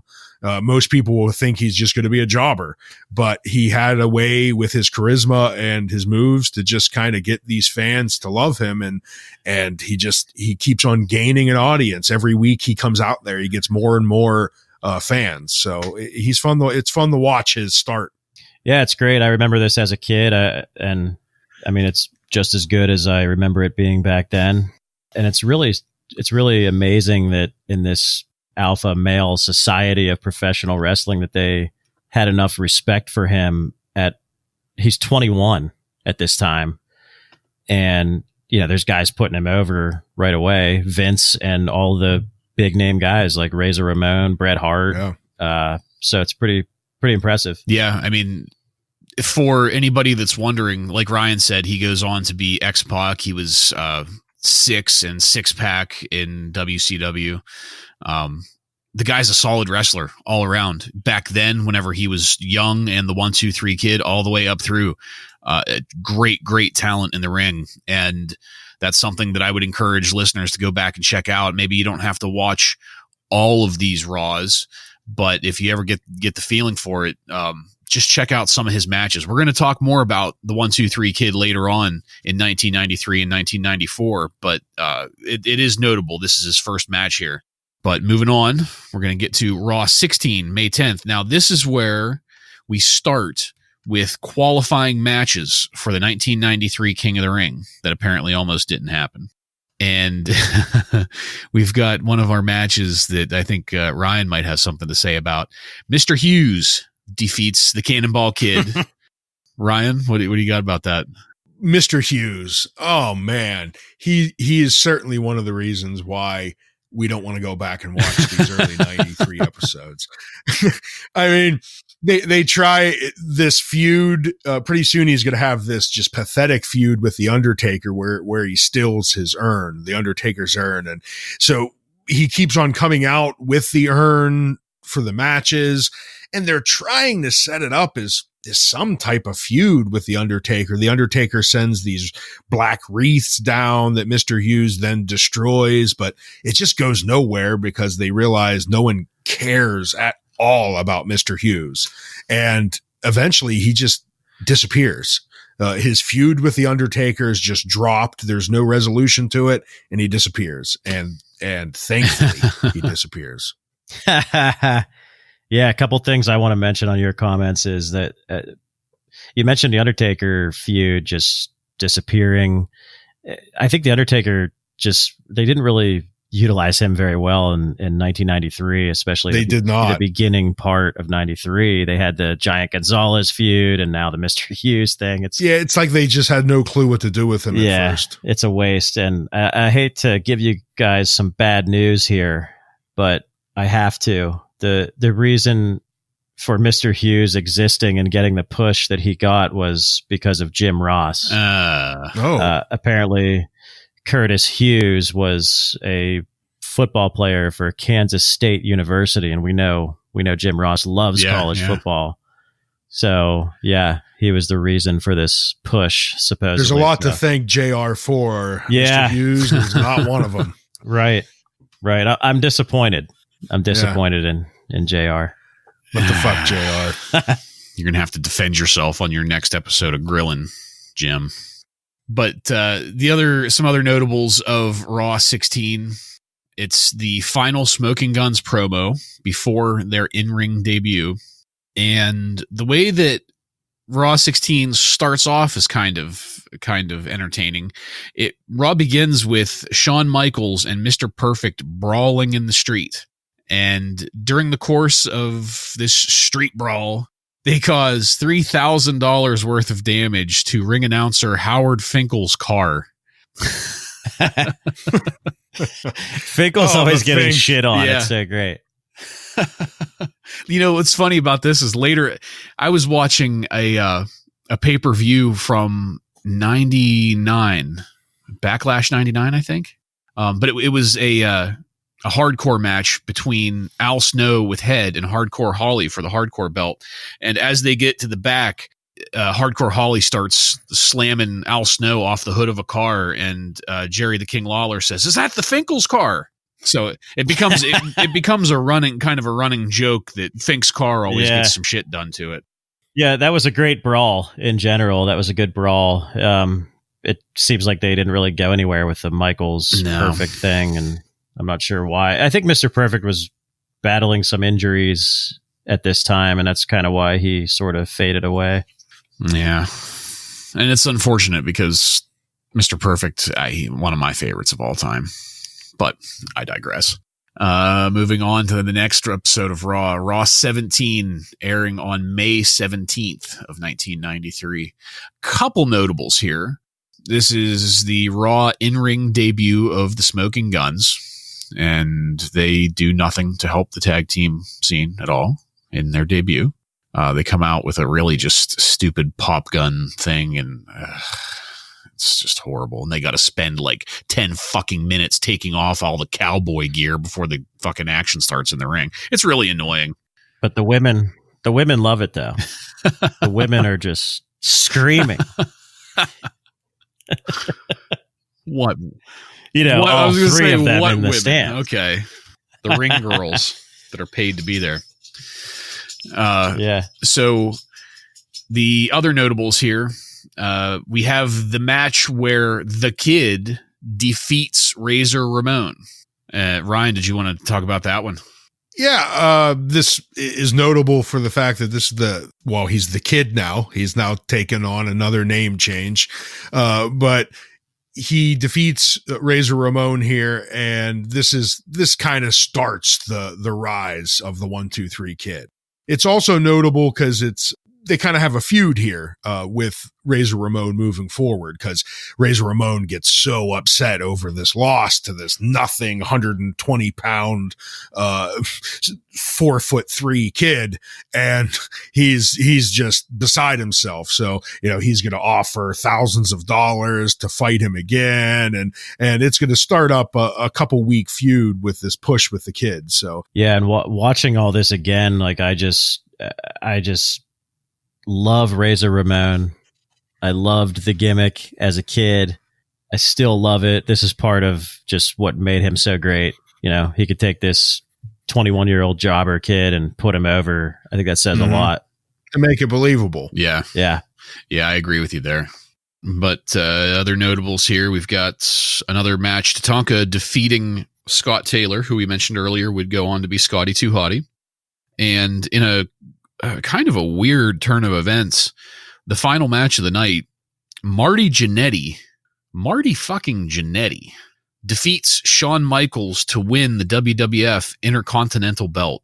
Joe, get us going on this one. What the fuck, man? Yeah, I don't know. Marty Jannetty as a singles wrestler does nothing for me at all. If you go and listen to there's a Pritchard podcast on Marty Jannetty and just what a mess he is in real life. I mean, the guy was fired I don't know how many times, and for some reason Vince brings him back. And this particular match is his first match back since being fired because he passed out in the locker room after the Royal Rumble. So Vince says, okay, well, here's a match. We're going to give you the IC belt. I don't understand any of this at all. Why he felt that Marty Jannetty was good enough to carry that belt. I mean, he was a little bit over with the crowd, but he wasn't that over. That's the thing I don't get, because he wasn't over with the crowd that much, but he was kind of entertaining in the ring, though. I mean, he was a high flyer. He was able to hit some of these, maneuvers that did look pretty nice and entertaining to watch, especially when you're younger. When they didn't paralyze anybody. Yeah. Right. I was just going to say, when you're not breaking someone's neck and costing the company, I don't know what was that settlement for? It was like 20 some million. Yeah. It was a ridiculous amount of money because he broke someone's neck. Right. But outside of that, so did Owen Hart almost broke Steve Austin's neck and put it, and he's one of the greatest ever. But that, to be fair, that is, any accidents can happen, but it seems like kind of Marty Jannetty just wasn't all that great in general. And Marty, he was a mess. Marty Jannetty just seems sloppy to me in the ring and obviously out of the ring. The guy's just a total slob. So we'll get to it later. But just as a teensy bit of a spoiler, Shawn Michaels winds up claiming at a point here in the future, let me rephrase that. The WWF claims that Shawn Michaels fails to defend the Intercontinental belt enough later on in 1993. And if this is what they're doing with the Intercontinental belt and Shawn Michaels back in May, I kind of don't blame him. The last time he gave up the Intercontinental belt, it was to Marty fucking Jannetty. So I can maybe understand him wanting to hold on to that and not saying, and not like just, going with the flow on things, because look at what happened last time. Anyway, we're going to move on to our next episode of Raw. This is Raw 18, airing on May 24th. And in another King of the Ring qualifier, this one's a little bit important because Mr. Perfect defeats Doink to qualify for the 93 King of the Ring. Notable in that we won't get to see Doink as a participant in King of the Ring, even though it's kind of just like a crappy, what did you call it before, Joe? A crappy mid-card title or event? Yeah. Which is totally accurate. But it does put Mr. Perfect forward in the qualifying rounds, which will get us to a fantastic match later on that we'll talk about when we talk about King of the Ring. But as far as the rest of Raw goes here, Vince interviews Razor Ramon in the ring, with Ramon offering the Kid, because as right now, he's still just the Kid.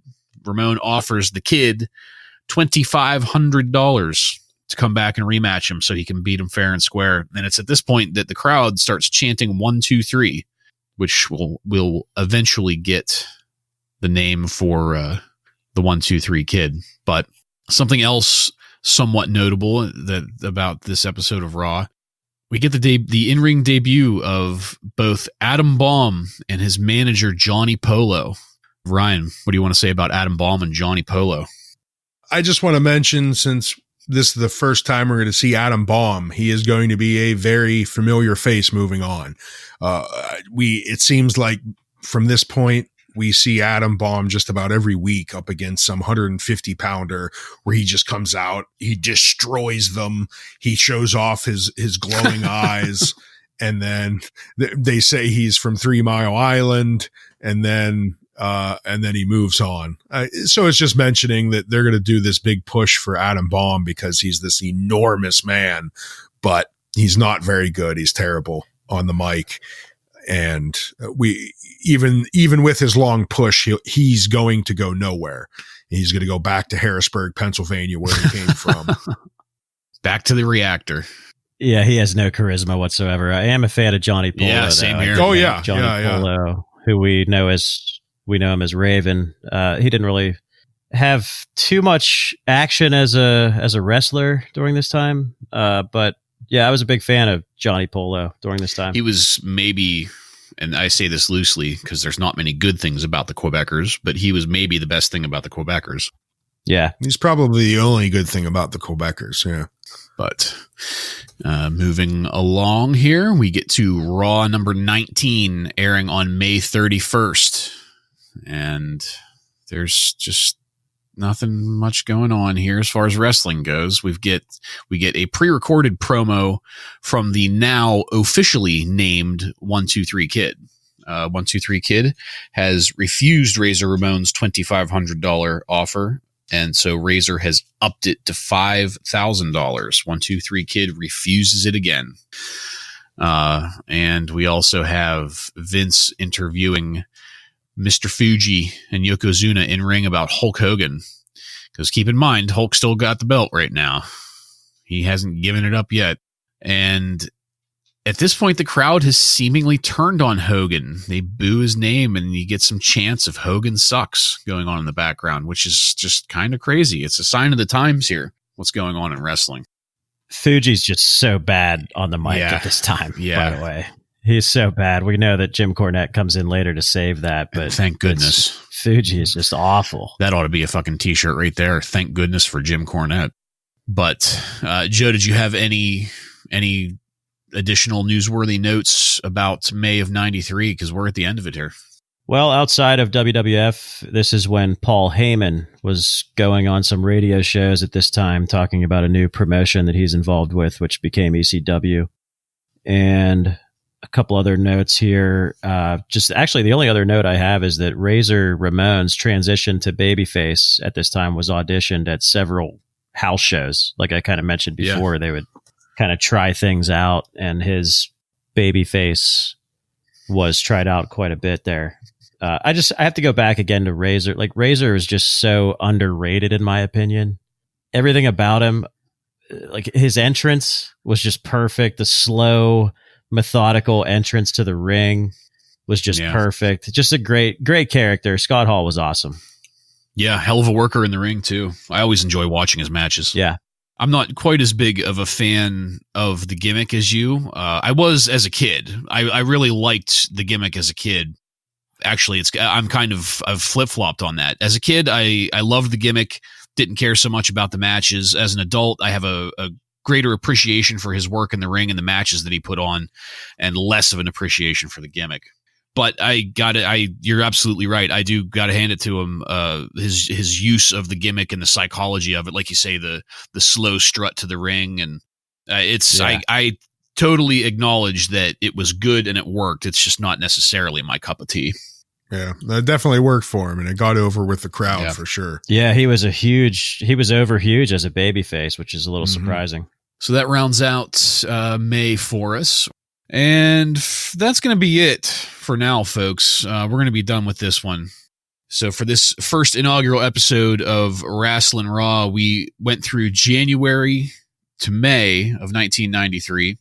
In our next episode, we're going to be picking it up again in June of 93 with Raw 20 and then the King of the Ring pay-per-view. So I just want to thank you again for joining us. And if you like what we're doing here and want to connect with us, you can look us up on Facebook and follow us on Instagram and Twitter under the handle @Wrasslin Raw. That's at WRASSLINRAW, all one word. Next week on Wrasslin Raw, we're going to be getting into June of 93 and King of the Ring 93 with one of the other matches that we have as match of the year. So for Joe and Ryan, I'm Jason, and this has been Wrasslin Raw.